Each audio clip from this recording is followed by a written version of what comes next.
अस्सलाम वालेकुम। सेहत के लिए मुफीद घरेलू टिप्स। पेशाब करने में जलन होती है तो कच्ची लस्सी में नमक डालकर पिएं या खरबूजा और तरबूज खाएं। खाना खाने के बाद भारीपन महसूस हो तो लीमू के चंद कतरे पी लें। मोटापा कम करना है तो निहार मुंह नीम गर्म पानी में शहद डालकर पिएं। रंग गोरा करना हो तो उपटन में अरके गुलाब मिक्स करके चेहरे पर 20 मिनट के लिए लगाएं और फिर चेहरा धो लें। इंशाल्लाह रंग गोरा हो जाएगा। गला ख़राब हो और आवाज़ ना निकल रही हो तो कच्चा अमरूद चूल्हे पर जलाकर फिर खा लें। पेट में दर्द हो तो पुदीने के पत्ते चबा लें। कै ना रुके तो एक चुटकी ज़ीरा फांक लें।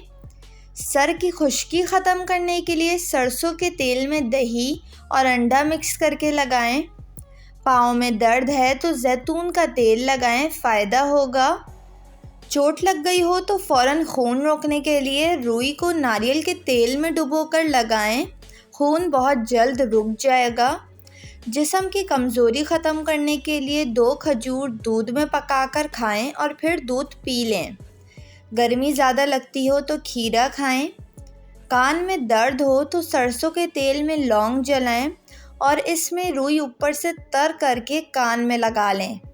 याददाश्त कमज़ोर हो तो बादाम और अखरोट खाएं। लूज़ मोशन हो तो केले पर ज़ीरा लगाकर खाएं। अगर सर में दर्द हो तो लीमू काटकर पेशानी पर 2 मिनट तक मलें, दर्द से आराम मिल जाएगा। मुंह में छाले के लिए एलोवेरा जेल में कोकोनट का तेल मिक्स करके छालों पर लगाएं।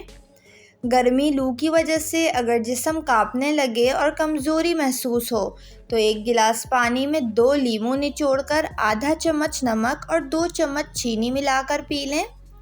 डिप्रेशन की वजह से सर में दर्द हो तो तुलसी के पत्तों का कहवा बनाकर पीना मुफीद है।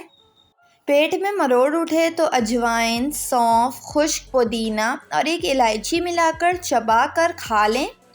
शदीद खांसी की सूरत में 1 चम्मच शहद में चुटकी भर काली मिर्च और चंद दाने सौंफ मिलाकर खाएं। इंशाल्लाह फ़ायदा होगा।